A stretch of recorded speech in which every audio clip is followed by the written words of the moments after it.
What if I told you that the British Empire, once the largest empire in human history, ruling a quarter of the world, was not built on armies or kings, but on a hidden web of financial tricks, ruthless trade, and human exploitation, and that the same patterns we see today, booms, bubbles, and crashes, were already playing out centuries ago? By the end of this video, you'll see how Britain turned money into power, power back into money, in a cycle that changed the world forever.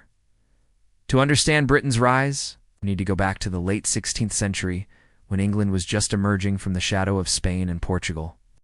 Merchants, explorers, and financiers were experimenting with ideas that seemed ordinary, yet were revolutionary. Joint stock companies, early banks, and international trade networks became the engine of wealth. Enter key figures like Sir Thomas Gresham, the man behind England's first formalized financial system, and the mysterious merchants of the East India Company. They didn't just trade spicers, they traded influence, debt, and monopoly. But what they built was far more than profits. They built an entire system that allowed Britain to control continents. The story begins with trade, but it's not the fair trade we imagine. British merchants capitalized on commodities like tea, sugar, and cotton, and then slavery. The transatlantic slave trade became the financial backbone of Britain's economy. Plantations in the Americas produced enormous profits, funneled back to London banks and investors, fueling new ventures in state power. But it wasn't just brute force, it was strategy.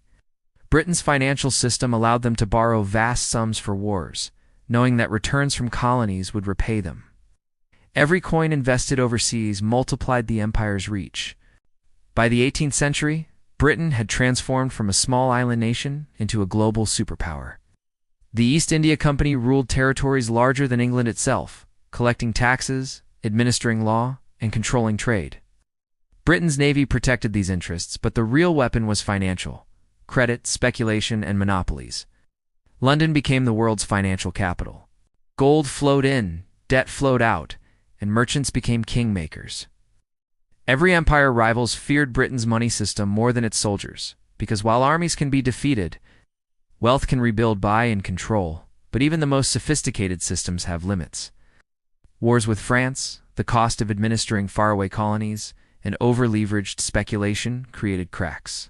The 1770s and 1780s saw repeated financial crises, bankruptcies, stock bubbles, and debt defaults. Even as Britain expanded, the foundations of its wealth were fragile. Here's the twist. Some historians argue that Britain's ability to survive crisis through central banking, taxation, and colonial exploitation only postponed the inevitable collapse of certain ventures, creating moral and economic consequences still felt today. Even after losing colonies in America and later India's formal independence, Britain attempted to patch its system. Financial reforms, bailouts, and new markets.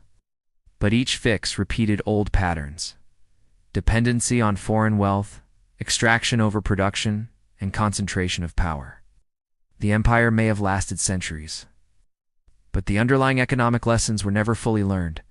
Fast forward to today. Multinational corporations, international debt, and speculative markets mirror these same dynamics. Britain's system showed how money can become power, but also how over-leverage, inequality, and exploitation can create crises. Shocking data. The wealth gap between the richest 1% and the rest of the world today mirrors patterns seen in 18th century London. Wealth can create power in systems that outlast individual leaders. Financial innovation without ethics or oversight carries hidden risks. History repeats.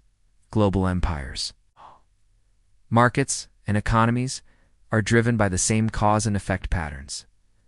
As we build the modern global economy, we ignore these lessons at our peril. The cycles of wealth and power haven't ended, they've only evolved.